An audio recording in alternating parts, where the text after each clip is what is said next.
So good afternoon everyone. Once again welcome back to my channel Learning Passion, and you are learning with me Krishna Singhania, and I think you might be enjoying a lot learning with me. So I think आप सब आपके घर पे safe हो गए, सुरक्षित हो गए और आपको बहुत मज़ा आ रहा होगा मेरे साथ पढ़ने में। तो चलिए आज हम हमारा नेक्स्ट टॉपिक पे बढ़ते हैं। हमने अभी तक दो चैप्टर कवर कर लिए हमारे 9th एसएसटी पोर्शन के लिए, that is French revolution and village and India size and location. Okay, today we will be starting with our third chapter, that is economics. We will start today, and that first chapter is the story of village Palampur. It's very interesting chapter because in I think so आप सब first time economics पढ़ रहे होगे through CBSE now, and this is very well explained economics of CBSE NCERT book. Okay, तो इसका जो first chapter है बहुत ही आसान है, बहुत ही इजी है और समझने भी बहुत आसान है। आपको ये रटना नहीं पड़ेगा, आपको अपने आप याद हो जाएगा अगर आप सोशल फैक्टर समझ सकते हो different different. If you are a well social worker and you know how money is used, then you will be easily able to understand the whole chapter. Okay, इसमें ज़्यादा कुछ नहीं है। आपको इस साल मेरे ख्याल से सिर्फ ज़्यादा प्रोडक्शन फैक्टर्स के बारे में बताएंगे और human resource and some other terms will be explain to you this year. Social problems जो नेक्स्ट ईयर आएगा, आपको मनी ट्रांजैक्शंस या फिर ट्रेडिंग के बारे में जानने मिलेगा नेक्स्ट ईयर। तो चलिए हम चैप्टर शुरू करते हैं। So this is our chapter, the story of village Palampur. So guys, Palampur is not any real village. It is an imaginary village located in Uttar Pradesh. Okay, हमने consider कर लिया कि ये विलेज जो है उत्तर प्रदेश में है एंड इट्स इमेजिनरी विलेज। सो पालमपुर की एक फेमस बात यह है कि यहाँ पे फार्मिंग जो है बहुत होती है। मीन्स पालमपुर की जो मेन एक्टिविटी है, production activity, that is farming only. पर यहाँ पे सेवरल अदर एक्टिविटीज भी होती है, जैसे कि आप देख सकते हैं स्मॉल स्केल मैन्युफैक्चरिंग, जैसे खादी इंडस्ट्री बोल सकते हैं हम, एक वो हो सकती है, then dairy, transport etcetera. Okay, but ये सब लिमिटेड स्केल पे चलता है, यानी वी कैन सी कि वहाँ पे लोग ज़्यादातर फार्मिंग में एंगेज है, और जो सीजनली ऑफ होते हो या फिर जिनके पास फार्म लैंड नहीं है और कुछ और काम करते हैं, तो वो लोग इस फील्ड में जाते हैं।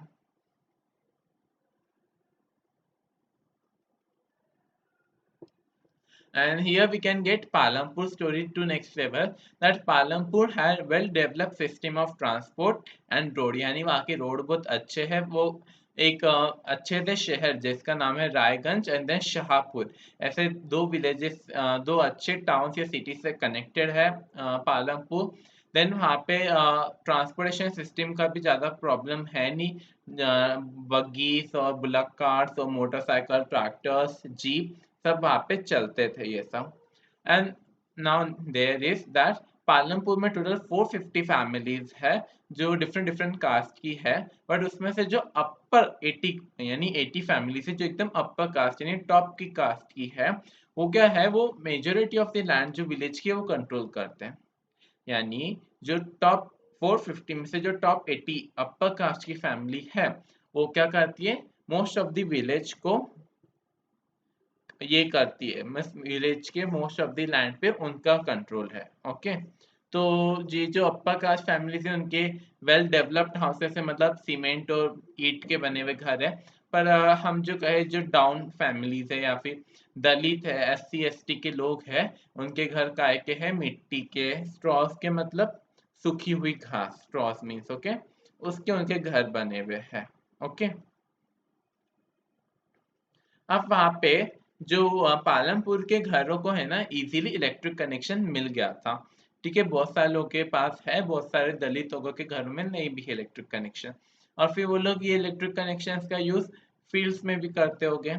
एंड देन वहाँ पे स्कूल्स भी थी, दो प्राइमरी स्कूल थी, एक हाई स्कूल थी, और वहाँ पे एक हेल्थ सेंटर भी था प्राइमरी, और एक प्राइवेट भी था।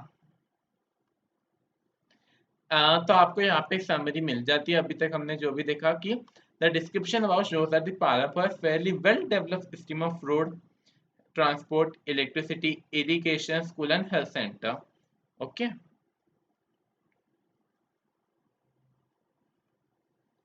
now we have seen that Palampur is one of the imaginary village. Okay, we have taken its location in Uttar Pradesh, और वो वेल डेवलप्ड है एंड वेल कनेक्टेड है with other developing cities.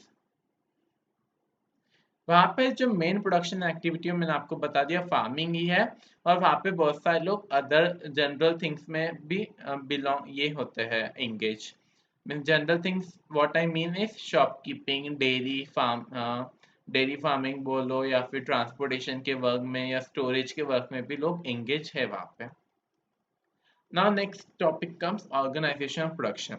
Okay guys, this is one of the important topics. इस पे 5 marks का generally question आता है, तो I prefer you to please have a core concentration on this topic, और इस topic में से 1 mark के भी 2-3 question पूछे जा सकते हैं. Okay. Now the aim of production is to provide the services and goods that we want. मतलब अब समझ लीजिए आप जो रीजन में रह रहे हो, अब समझिए मुझे I live in Yavatmal, okay, तो मुझे अब यवतमाल में कोई बिजनेस स्टार्ट करना है, तो यहाँ पे लोगों को है ना कॉटन बहुत लगता है, दे यूज मोर कॉटन, क्योंकि यहाँ पे कॉटन जीनिंग भी बहुत चलती है, यहाँ पे कॉटन प्रोडक्शन भी बहुत होता है। So what I will do, I will produce more cotton, मैं कॉटन से रिलेटेड बिजनेस स्टार्ट करूँगा। यानी मैं एक तो फार्मिंग में जा सकता जिधर आई विल प्रोड्यूस कॉटन, और I can go in ginning pressing industry where I could process the cotton, I can go in textile so where I can produce cotton clothes. Okay, तो आप समझ रहे होगे, तो मैं जिस रीजन में जो चीज़ की डिमांड है उस चीज़ में ज़्यादा फोकस करूँगा। अगर समझ लीजिए यहाँ पे कोई if I talk about oil, okay, यहाँ पे कोई पीनट ऑयल वापरता ही ना हो in Yavatmal, if nobody uses peanut oil, so will I produce it? No, because अगर कोई खरीदेगा ही नहीं तो मैं प्रोड्यूस करने का फायदा क्या, मैं माल बेचूंगा किसको? Okay, and whenever you start a business, first you try it in local area only ना, कि आप जिधर रहते हो आप फर्स्ट वहां पे सेल करने की ट्राई करते हो, but if you will not be successful in your own local area, so how it will go? That's why I will produce the things that are in demand, that the people in the region wants. Okay, so there are something requirements of production, ठीक है, आप production ऐसे ही तो start नहीं कर सकते आज मन किया स्टार्ट किया। So there are 4 major requirements of production. Okay, तो first is land. Okay, so आप अगर किधर भी काम स्टार्ट कर रहे होगे, इफ आई वो start with agriculture any industry, तो मुझे एक जगह एक लैंड लगेगी ना जिधर मैं पूरा सेटअप बना सकूंगा अपना। ओके, अब सेटअप इन द सेंस अब समझ लीजिएगा मैं फार्मिंग कर रहा हूँ, तो लैंड लगेगी जिसपे मैं कॉटन प्रोड्यूस कर सकूँ। I will need water to irrigate the plants, so these are the basic things. We say natural resources we will need some. Okay, if I start with the industry, so I will need a land to construct the building or go down somewhere. Okay, then second requirement is labor. अब मैं अकेले तो farm पे पूरा काम नहीं देख सकता, मुझे एक दो लेबर लगेंगे मेरे फार्म पे जो पूरा प्लोइंग, हार्वेस्टिंग, थ्रेशिंग, देन सब वाटरिंग, इरिगेशन का जितना भी काम है वो देखेंगे हम मिल बांट के। If I start with the industry, तो कोई मशीन कंट्रोल करेगा, कोई स्टोरेज का देखेगा, कोई ट्रांसपोर्टेशन देखेगा, कोई सेलिंग और बाइंग का देखेगा। So I will need labours. Now labours can be of different type, है ना, एक हो सकते हैं स्किल्ड लेबर, एक होते हैं अनस्किल्ड लेबर। स्किल्ड लेबर मतलब इफ आई से मुझे बाइंग और सेलिंग के लिए एक लेबर चाहिए या फिर एक एम्प्लॉय चाहिए, तो आई will need a skilled labour ना। अगर मैं किसी अनएजुकेटेड को मेरे काम वो काम के लिए चूज कर लूँगा फॉर बाइंग एंड सेलिंग, तो उसे पता है क्या कि बाइंग और सेलिंग में प्रॉफिट मार्जिन कितना है, कैसा होना चाहिए, उसे नहीं पता होगा वो सब। So for that work, I will need a skilled labor जो educated हो. And if I say about labor work, जैसे कि मजदूरी वाला जो काम होता है, सामान उठा के एक जगह से दूसरी जगह रखना, और if I say about doing in agriculture field work, so for that I can go with unskilled labor also. If I do a construction work, तो वहाँ पे अनस्किल्ड लेबर कौन होगा, जो वो बकेट्स उठाएंगे या फिर टब्स उठाएंगे ऑफ सैंड और सीमेंट, वो हो गए unskilled. And skilled will be there who will design the house, who will do the plastering or coloring. Those are skilled one ना, because उनके वो काम में जो वो काम कर रहे हैं उसमें उन्होंने ट्रेनिंग ली है अच्छे से, they have full knowledge of how to do that, so they are skilled labor. Okay, now physical capital. Physical capital means पैसा, money. आपको अगर कोई भी बिजनेस स्टार्ट करना है, if you are doing any of the business और farming, तो आपको पैसा लगेगा. In farming you will need money to buy the what machines tools. Then irrigation के आपको मोटर पंप्स लगेगा या फिर ट्यूबवेल खुदवाना पड़ेगा तो उसके लिए आपको लगेगा. Then purchasing raw material seeds उसके लिए लगेगा. Then if you are doing industry तो आपको टाइम टू टाइम किसी को पेमेंट वगैरह करना पड़ेगा होगा, उसके लिए आपको पैसा लगेगा. You will need a cash for buying assets. Assets in the sense machines for your industry. You will need money for that. For construction you will need a money. So आपको हर प्रोडक्शन एक्टिविटी के लिए पैसा लगता ही है. So now we have divided this to money into two parts. अगर आप जिस तरह ये पैसे को खर्च करते हो, हमने इसे दो टाइप में डिवाइड किया है. Okay, that is fixed capital and working capital.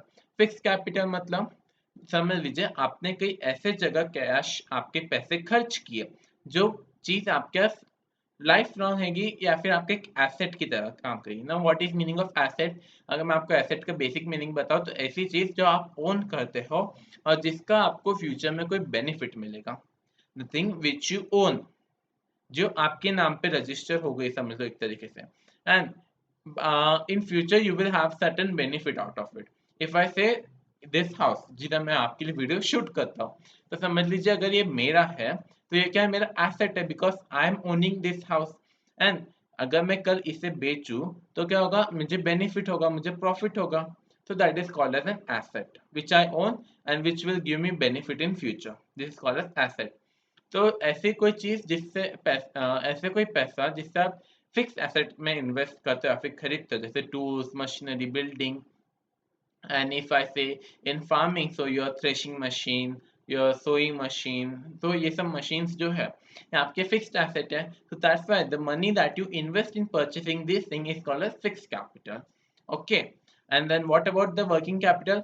जो आपको डे टू डे ट्रांजेक्शन्स में लगता है, जैसे किसी को पैसे का लेन देन करना है तो उसके लिए आपको पैसा लगता है. You want to purchase the raw material for processing it to make a final goods and services. so that is called your working capital. जो आपकी day to day need transaction के लिए आपको लगते हैं पैसे, that is called as working capital. But दोनों ही चीजें क्या होती है, प्रोडक्शन के लिए यूज होती है. Now the fourth and most important thing जिसके लिए आज हर एक वर्ल्ड या फिर हम कहें हर एक कंट्री तरस रही है, because everyone needs this thing. What is that? Human capital, human resource, human mind. Human resource means me. अगर मेरा माइंड अगर किसी के काम आता हो तो I become a human resource. And production needs human resource. If I am running a business, so I will need na some people who will give me some suggestions. Human resource as an कि मुझे अब ये field में काम करना चाहिए, कि मुझे अब इस तरह से मेरे प्रोडक्शन को बढ़ाना चाहिए. If say I am studying a cotton ginning, so I will need certain human resource, like I will need a CA who will tell me about how to control money.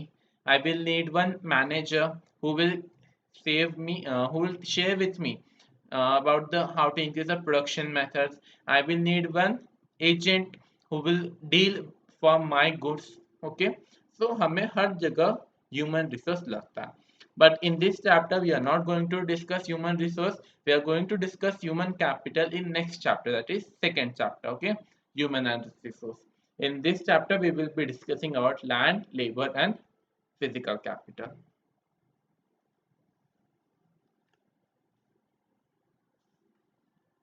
So you might have got about the aim of production and these four features or main characteristics of production. Okay, तो इस पे basis पे आपको 5 mark का question पूछा जा सकता है. 1 मार्क के लिए आपको पूछ सकते हैं what is fixed capital, what is working capital, what is the aim of production and what is skilled labour, what is unskilled labour. आपको ऐसे क्वेश्चन पूछे जा सकते हैं. Okay, now let us start with the land is fixed. First characteristics of production is land. So हम चलिए land से start करते हैं. So let us go back to the story of Palampur and let's continue that. So we saw that farming is main production activity in the Palampur and 75% of the people in Palampur are working in farming only and rest 25% in other general jobs. अब हमने पर ये देखा था starting में chapter के कि जो 80 अपर कास्ट फैमिली थी वो मेजोरिटी ऑफ द लैंड रखती थी। तो वी कैन सी दैट कि जो 75% है हम उसमें से कंसिडर कर सकते हैं बहुत सारे के लैंड ही ना हो। तो क्या करेंगे, लैंड नहीं होके भी फार्मिंग करेंगे, हाँ किसी और के खेत में जाके फार्मिंग करो। जो 80 अपर कास्ट वाले फैमिलीज है उनके यहाँ समझो बहुत अगर 15-20 हेक्टर की लैंड है तो उस पर वो अकेला थोड़ी ना काम कर सकता है, उसको लेबर्स लगेगा 5-6। तो 5-6 लेबर क्या हो गए, फार्मिंग लेबर्स, तो यू विल नीड दैट। तो ये 75% जो है कुछ इसमें से फार्मर्स है कुछ इसमें से फार्मिंग लेबर्स है। पर अब एक डिसएडवांटेज है पालमपुर में, क्या, कि पालमपुर जो डिस्ट्रिक्ट है ना, मिस विलेज, वहां पे इतने सालों में फ्रॉम अ डिकेड और we can say from 5 to 10 decades वहां पे जो लैंड है ना वो उतनी है। मीन्स अगर समझिए पहले वो गांव 100 हेक्टर्स की लैंड में था बसे हुआ, तो अब भी वो समझ लीजिए ज्यादा से ज्यादा 110 हेक्टर्स में चलेगा 50-100 सालों में। उससे ज्यादा उसका एक्सपांशन नहीं हो पाया। You got, if before 50 years the land in Palampur was 150 hectares and जिसमें पूरा विलेज जो था वो सेटअप हुए हुआ था, and now if I say it have gone to 160 hectares in after 50 years, so is it good कि 50 साल में वो हर साल प्रोडक्शन कर रहे हैं, पॉपुलेशन बढ़ रही है, डिमांड बढ़ रही है, and by continue using soil की जो प्रोडक्शन है वो भी थोड़ा कम हो जाता है। तो इससे इसका एक रिजल्ट क्या होगा, उन्हें लैंड एरिया ज़्यादा बढ़ाना पड़ेगा कल्टीवेशन का। पर they didn't had this from last many years, okay. उन वो जिनके जिनके जितनी जितनी लैंड थी उस पर उतना कल्टीवेशन कर रहे हैं, they have not increase the land for production, okay. अब हम देखते हैं इधर एक डेडियोनो कॉलम है that can be used, okay, because ये 1 मार्क के लिए आपको पूछा जा सकता है, so you should know that.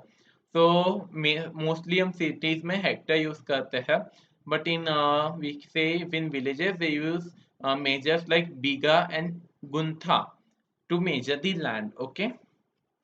1 hectare is equal to what, आपको एरिया आता होगा, तो 1 hectare means area of a square having 100 meter as one side.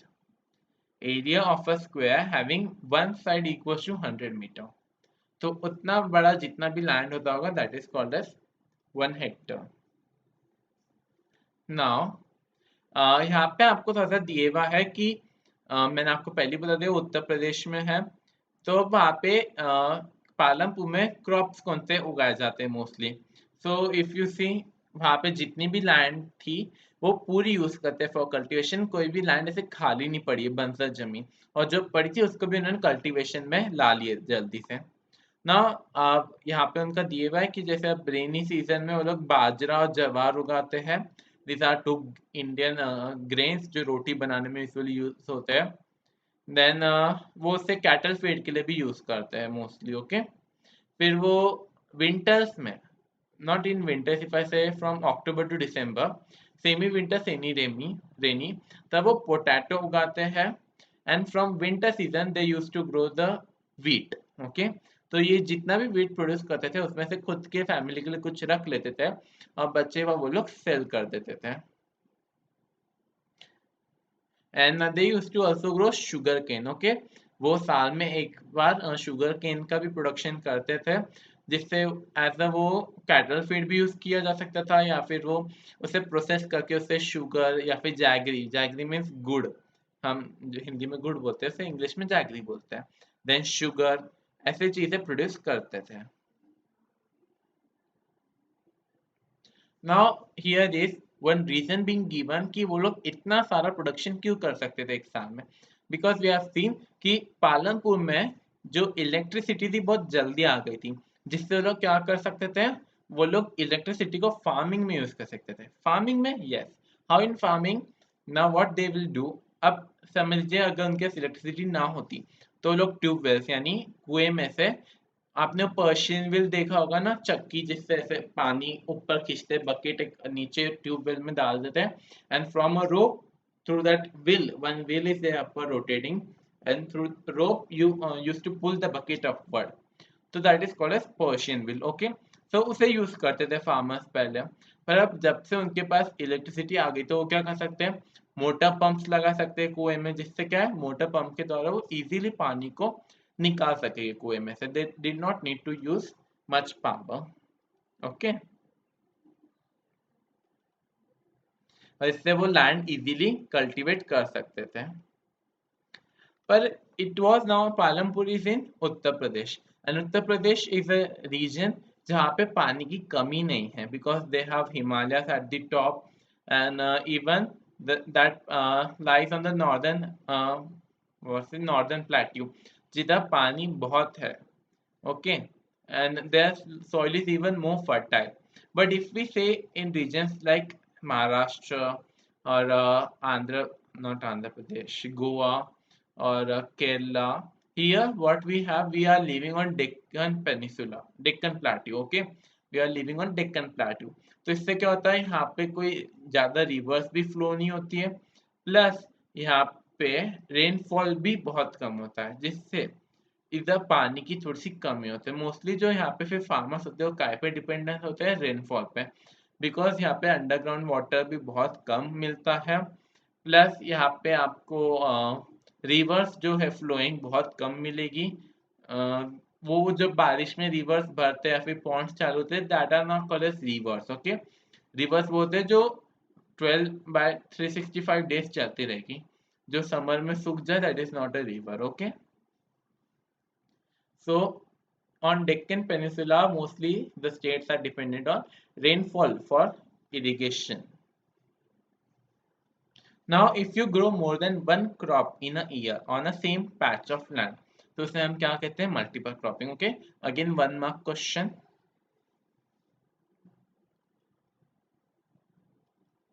Now if you see this table, you can see here, मैंने आपको जैसे बताया था कि वहाँ पे जो लैंड है वो बढ़ा ही नहीं। देखिए 1950 में उनके 120 हेक्टर्स ऑफ लैंड था, इन 1960 they had 130 hectares of land, and then you can see continuously till 2000 they had only 140 hectares, यानी वहाँ पे जो लैंड था वो बढ़ा ही नहीं। Now there are some other measures also to increase the production of land, to increase the production of farming. Okay, अब अभी तक पालमपुर में जो था वो ट्रेडिशनल सीड यूज करते थे फॉर प्रोडक्शन, जिसे कम पानी लगता था। ट्रेडिशनल सीड्स मतलब जो हमारे पूर्वजों के यूज करते आ रहे थे, वो सीड्स वो वापर रहे थे। पर इंडिया में जब 1960 में ग्रीन रिवॉल्यूशन आया, जब इंडिया ने HIV सीड्स लॉन्च की, that was higher yield variety seeds. Okay, तो अब फार्मर्स ने यहाँ के वो सीड्स को यूज करना स्टार्ट किया, जिससे क्या होगा, प्रोडक्शन उनका भी बढ़ेगा। ओके, और ये सीड्स मोस्टली जब लॉन्च हुए थे तो ये 2 ग्रेन्स के लिए यूज हुए, लॉन्च हुए थे फॉर व्हीट एंड राइस। तो बट इनका एक ड्रॉबैक ये था, इन सीड्स को बहुत ज़्यादा पानी लगता था, प्लस इन्हें केमिकल फर्टिलाइजर्स और इंसेक्टिसाइड्स पेस्टिसाइड्स भी बहुत लगते थे। But if I say before, in traditional way, when Palampur was having farming, तो तब उन्हें लेस वाटर प्लस वो काउ डंग को ही एज अ मैन्योर ट्रीट कर लेते थे, प्लस वो ग्रीन वेस्ट को यूज करते थे as a fertiliser. They did not had any chemical substance in that, but when the HIV seeds were introduce, तो इनका जो यूज था वो मोस्टली के बेसिस पे होता था, on use of high fertilisers, pesticides, irrigation cities. Okay, पर इसका एक फायदा ये था कि जो प्रोडक्शन ऑन सिंगल प्लांट था, समझ लीजिए पहले एक प्लांट पे आप आधा किलो गेहूं उगा सकते थे, तो आप समझ लीजिए फॉर एग्जांपल अब एक प्लांट पे आप 1 किलो गेहूं उगा सकते हो।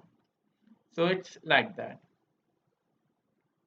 आप एक ग्राफ में देख सकते हो, मॉडर्न फार्मिंग मेथड्स में आपको फार्म मशीनरीज लगते हैं नए, उससे चलाने के लिए डीजल लगता है, HIV सीड्स लगते हैं, फर्टिलाइजर्स, पेस्टिसाइड्स एंड इरिगेशन। आई तो HIV सीड्स को ज़्यादा पानी लगता था, फिर आपको कैनल पानी यानी रिवर का पानी लगता था, आपको ट्यूबवेल से मोटर पंप के द्वारा पानी, electricity same here, and dams you need. Okay, and now mostly farmers of Punjab and Haryana, they were mostly using this, उनका बहुत ट्रिमेंडस यूज था wheat growing में through HIV seeds। ओके, तो वो लोग हार्वेस्टिंग प्लूइंग में सब में HIV सीड्स ही वापरते थे। And due to this use of HIV seed in Palampur, yield of wheat grew from 1300 kg to 3200 kg per hectare, जिससे एक फार्मर को बहुत अच्छी आमदनी हो सकती थी। और वो अच्छे टाउन से तो कनेक्टेड थे, तो वहां पे वो इजीली जाके अपना अनाज बेच सकते थे। Now production of pulses and wheat यहाँ पे दिए हुआ है, इन क्विंटल है, शायद ये क्विंटल्स में होगा। तो you can C after using HIV seeds उनका जो प्रोडक्शन है वो फिर से थोड़ा थोड़ा बढ़ गया है। सी ये 1960 के बाद का इन्होंने रेशियो दिया है, तो you can see how it has increased. Pulses का डिपेंड करता है according to the season and demand. अगर डिमांड होगी तो ही वो पल्सेस ज़्यादा ग्रो करेंगे, नहीं तो नहीं करते हैं। Now land is one of the natural resource, okay, वो हमें गॉड गिफ्ट है and we should use it in a way that God will permit. But हम क्या कर रहे हैं, उस पर कंटिन्यूसली केमिकल फर्टिलाइजर, इंसेक्टिसाइड्स और पेस्टिसाइड्स यूज कर रहे हैं, जिससे क्या होता है उसकी फर्टिलिटी जो है वो खराब होती है, वो डिग्रेड होती है। ठीक है, अगर समझ लीजिए, और उसके अंदर जो एसेंशियल माइक्रो ऑर्गेनिजम्स रहते हैं, बैक्टीरियाज रहते हैं, which are needed by plant, उसे भी वो डिस्ट्रॉय कर देंगे। एंड नॉट ओनली दिस, आपने समझ लीजिए एक बार झाड़ को इंसेक्टिसाइड पेस्टिसाइड्स दे दिया, तब उससे क्या होगा, उससे हम जब भी बारिश आएगी तो उसके थ्रू, बारिश के पानी के थ्रू, वो जो इंसेक्टिसाइड्स पेस्टिसाइड्स या फिर हार्मफुल केमिकल्स है वो लैंड के थ्रू ट्रैवल करके वो कहाँ पे जाएंगे, उन्हें लेकर टू ग्राउंड वाटर। इससे हमारा जो ग्राउंड वाटर यानी अंडरग्राउंड पानी जो हम बोर या ट्यूबवेल से निकालते हैं वो भी पोल्यूट होगा। So indirectly, we are harming to groundwater and even soil fertility. So this is a major, we can say, uh, major disappointment of using these modern farming methods. And once destroyed, this cannot be recovered easily. अगर आपके continuous use के कारण एक बार अगर ये खराब हो गया तो कभी नहीं मिलेगा। जैसे आजकल आप देख सकते हो पेट्रोल बचाने की लोग कोशिश कर रहे हैं, because petrol and diesel form होने को millions and trillions of year लगते हैं एंड वो इतना इजी नहीं है। पर आज हमने कुछ स्टेप्स लिए जिससे हम उनका क्या करें, यूसेज कम करें, पर हम उनका प्रोडक्शन बढ़ा पा रहे हैं क्या, नहीं। Okay, so like that it is. So this ground water also, आप एक बार अगर से पहले यूज कर लोगे तो इसे बचाना वापस पॉसिबल ना हो। हमने कुछ स्टेप्स लिए हैं, जैसे लाइक आजकल हर जगह रेन वाटर हार्वेस्टिंग कंपलसरी हो चुकी है, तो that is one of the best way ना, कि हम जो पानी जो हम लेते हैं वो मदर अर्थ से हम उन्हें वापस रिटर्न करते हैं। आप ये पिक्चर में देख सकते हो, देखिए कि जो मेजर बिग बिग फैमिलीज थी वो लोग कैसे बड़े बड़े प्लॉट को कवर कर लिए एंड ये स्मॉल फार्मर्स के देखिए इतने से प्लॉट है, तो उन पे ज़्यादा प्रोडक्शन भी कैसे हो पाएगा फिर, है ना। And we have seen that कि पंजाब एंड हरियाणा में वो लोग कितना यूज़ करते थे केमिकल फर्टिलाइजर, जिससे उनकी सॉइल फर्टिलिटी पूरी ही गिर चुकी है। तब उन्हें उतना बीज प्रोडक्शन तो रखना ही है, क्योंकि नहीं तो उससे उनकी अर्निंग कम हो जाएगी और फिर उनका जो ये है सोर्स ऑफ इनकम उन्हें कोई और ढूंढना पड़ेगा। तो उसकी जगह वो लोग क्या करते हैं, अब कंटिन्यूसली हेवी अमाउंट में जितना प्रोड्यूस करते थे उससे अब डबल यूज करते हैं chemical fertilisers and all to retain to keep stable the production rate. Okay,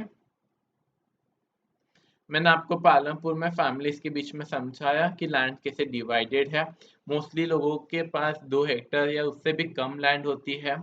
जो मीडियम फार्मर्स है उनके पास होता है 2 के ऊपर लैंड, तो 2 हेक्टर के ऊपर लैंड। एंड जो अपर कास्ट फैमिली है उनके पास near to 10 to 15 hectares of land होती है।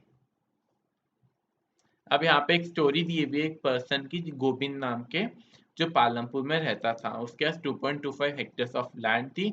उसकी लैंड अनकल्टिवेटेड थी, इसलिए उसने फार्मिंग में इंटरेस्ट लिया और उसने अपने 3 बच्चों के साथ मिलकर फार्मिंग में एंटर किया। उसने प्रोडक्शन किया, उसने कुछ पैसे भी कमाए उससे, बट उतना उनके लिए ये नहीं था व्हाट वी से सफिशिएंट। तो उसने एक बफेलो भी परचेज की, जिसके मिल्क के थ्रू वो थोड़ा सा और अर्निंग कर लेते थे।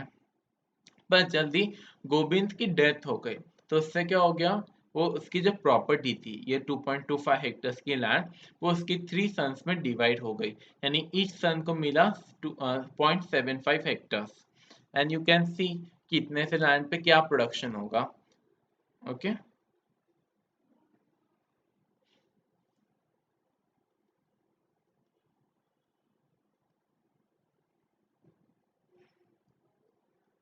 अब मैंने आपको बताया था स्टार्टिंग में कि जो एटी प्रकाश फैमिली से मोस्ट ऑफ द लैंड को कंट्रोल रखती थी।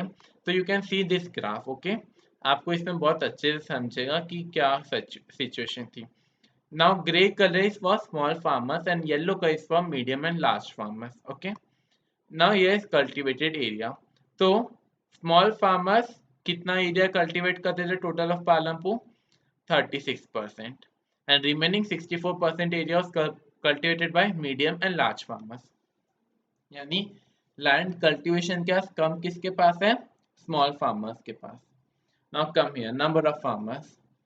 Now medium and large farmers कितने थे?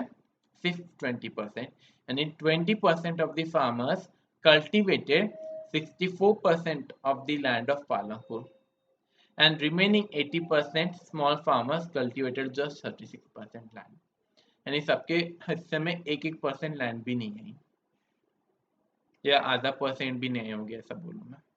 उसमें से कितने तो ये बड़े फार्मर्स के यहाँ पे काम करते हो गए। ओके तो गाइस आपको फर्स्ट इम्पोर्टेंट जो एस्पेक्ट है ऑफ प्रोडक्शन वो समझ गया होगा, दैट इज लैंड। हम आगे इस स्टोरी को कल से कंटिन्यू करेंगे। आज हम इस टॉपिक को यहाँ पे एंड करते हैं, हमने लैंड खत्म कर दिया है। अब हमारा थोड़ा सा ही पार्ट बाकी, that is labour. We will see the labor, second characteristics of production. Then we will see capital that is needed for farming and some other non-farming activities that are conducted in Palampur. Okay, and then here we will complete our chapter. This is the summary of the chapter.